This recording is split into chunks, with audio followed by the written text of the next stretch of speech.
Hello dreamers, welcome to part 2 of the tutorial series. Hopefully you're going to continue until I stop, which I'm not sure when. Anyway, so today we're doing movers and outlets, which is in the gadgets page.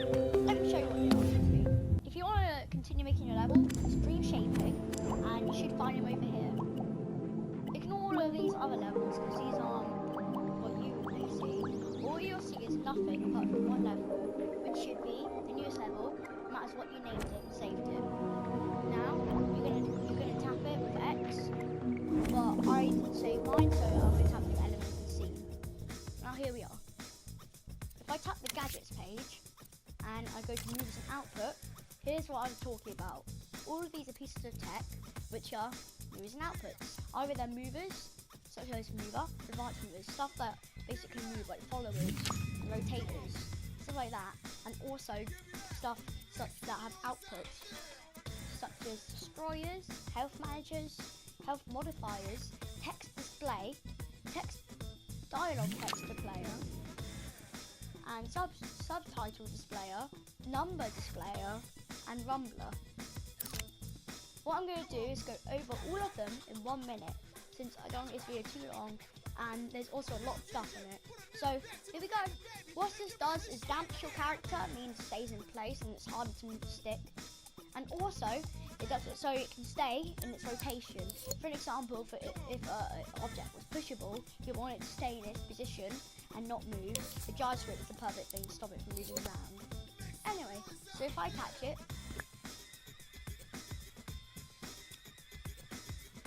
L1 to snap it into a surface. Now it's inside the cube or over here. L1 squares open up its properties. Here there's forward speed, moving strength, and overall damping. Here's where you can move it, such as its forward speed. We turn this up to 5, and now it's 8.1, and I play the game. This will be then moving. The advanced mover provides more advanced movements, such as the x-axis, which is left and right, z-axis, which is this, and the y-axis, which is up and down. So if you connect them to an output, which I'm not going to do, it improves all the speeds. So if I play the game right now, it might be going like that. It's going left and right at the same time, up and down, such as that. A follower follows another object, or maybe your imp. L1 squared to open up its properties. Here there is flee or follow. So you can do it so it goes the opposite direction, or it follows it. Has overall damping, strength, and speed to follow you. Has mini distance and max distance. These you don't need to change because we can talk about them more depth later. If I start the game, this actually follows you. I don't have an object to follow you at the moment, such as basically a puppet, which is a player. I don't have a puppet at the moment, but it should follow your player if you do have one. A rotator, it rotates an object. Here's an example. If I open up this with L1 square, it has rotation speed. Right now it's a full at 180 degrees, so it's going to spin all the way 180 degrees. Start the game. It's going up and down into a 180 degrees turn. The advanced rotator, it's the same as the advanced mover. So it has the x-axis, the y-axis, and the z-axis. The same as the last one. So it has the same options. So when I start the game, it'll be weird, it'll go in all directions, each by probably 180 degrees. Look at rotator. Basically, if a puppet is there in the scene, it will basically look at the puppet. For example, that would be great with an NPC. If they're doing farming or an NPC in a game, then they will of course look at you as a puppet. If you're possessing it, which means it can follow you. And you also have the speed to follow you. Like if you move, you can move around a different area, and it would take slower to look at you than you would.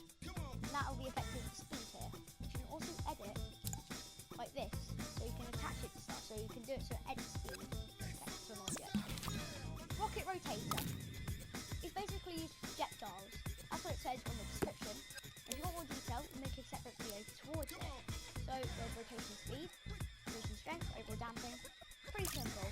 Basically, use projectiles. Look, here's each strength, each axis.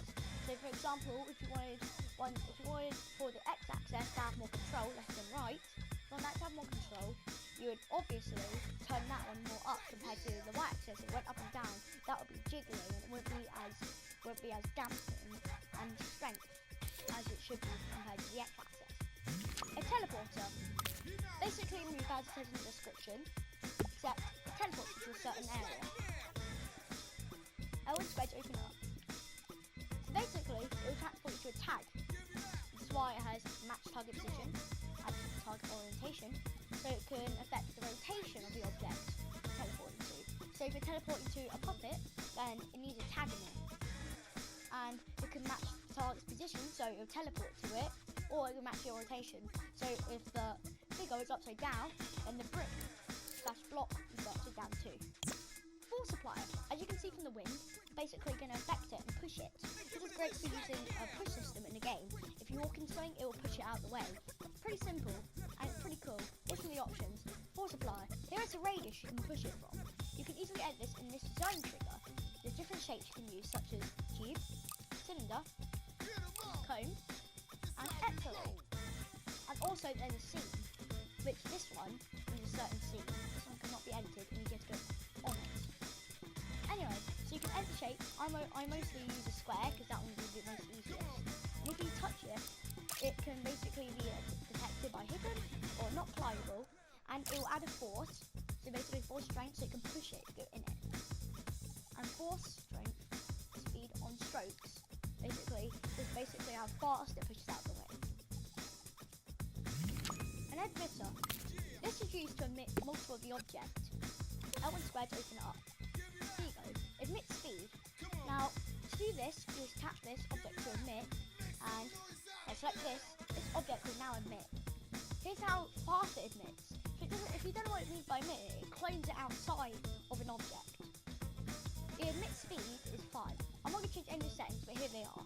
Rotation speed, ignore parent speed. Time between emits. Once, continuous. Local space, time emitted lifetime, infinity. Max emitted once, 20. Max emitted, 20. Destroyer, you probably know what this is. If I place it, L1 square to open it up, you can affect it objects and objects destroyed. If I start the game, you notice this cube disappeared. That's because it destroyed, so it disappeared. I connect it up to a timer, which today you're going to be learning about, but I will get into more depth about it. You probably know what it will be. It's basically timing something. So if I change it to 1 second, or let's do 5, you can do it so pulse, or the output, whichever one you want, you can activate to the destroyer. When I start the game, 1, 2, 3, 4, 5. Amount of time, this will destroy. Boop, now it's gone. Health manager. This works on a puppet, so if I place it, I won't be able to show you this. L1 square to open it up. The settings such as max health, so a character can have 50 health and not 100. And current health is what it starts at. And cooldown time is if it heals up.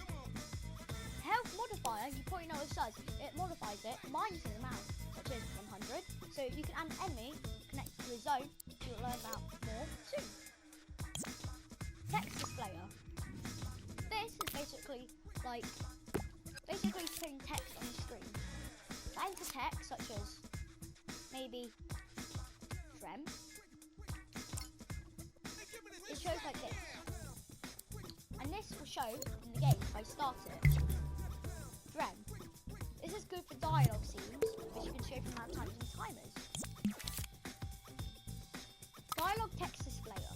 This one is a lot easier and also has more features. It's like Drem this time, there's more features. Such as prompt to skip, so you can skip it. This can be turned off to off. Prompt to close is circle. If I tap this button, showing prompt text, you can now close it this time with a button. This is kind of cool, and it also has an output saying text finished. If you close it or skip it, then it can activate a new text, which is good for dialogue. Subtitle displayer. This is mostly used for recordings, which you can add subtitles. on a microphone right now, hi, it will then start the text, and you can also turn the power off for it, for the text to end. And it's also this, always shows subtitle. When I start the game, hi is at the very bottom, and it will show, not forever, since I turn off the option. Number displayer. This is often used in text and stuff like that, such as maybe an amount if you're looking for. For example, if you want to show your health, you can connect it to a certain amount. It can have maybe decimals to it, and it also has display format with numbers or with a timer. If I turn up to time, it now does not have decimal places, but it can have decimal places, such as this, 3 decimal places. And you can also change text type, which is text brightness and settings like that, which you can probably get by yourself by testing it out. So you might as well try it. The Rumbler. If I place this, this is a very cool system, which it makes your game feel a lot more immersive. When squares open it up, you can basically, if you know what motors are, it's basically things that rumble on your actual controller, because this game's only on PlayStation. So right now, if I'm touching the left side of my controller, it's the left motor. So if I turn up, that means it will rumble more than the other one. You can select anything such as wireless controller, right hand, left hand, secondary, or primary, which means all of them basically combined. And it's also test rumble. You cannot feel this, but it rumbles.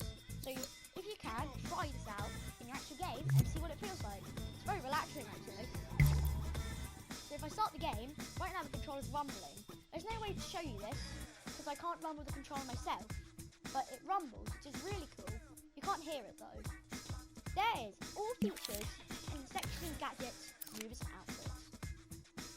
If you want more sections, then make sure to like and subscribe. And please, if you want more, comment what stories you want on Dreams. Or if you don't have Dreams, it's something interesting to learn in the future if you do want this game. Because from this videos, you can hopefully get interested in the game. Because I love games where you're creative, and I know a lot of people do. So, if you want, I can subscribe, and hopefully part 3 comes out, because I never finish series. Bye!